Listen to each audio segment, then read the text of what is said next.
Encountering the no bootable device found error on your HP laptop or desktop can be frustrating, but fear not, our video is here to help. In this concise and informative tutorial, we will guide you through the steps to troubleshoot and resolve this issue on your HP device. To fix the no bootable device found issue on an HP computer, follow these steps. Step 1. Check your boot order in BIOS UEFI settings. Restart your computer and press the appropriate key, usually F2, F10 or delete, to enter the BIOS UEFI setup. Ensure that your computer's hard drive or SSD is set as the primary boot device. Save changes and exit. Step 2. Ensure the hard drive or SSD is properly connected. If you are comfortable, you can open your laptop or PC to check the connections. If it's a laptop, consult a technician for assistance. Step 3. Test your storage device for issues.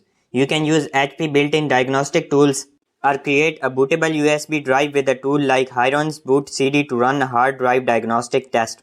Step 4. Check for loose cables or connections.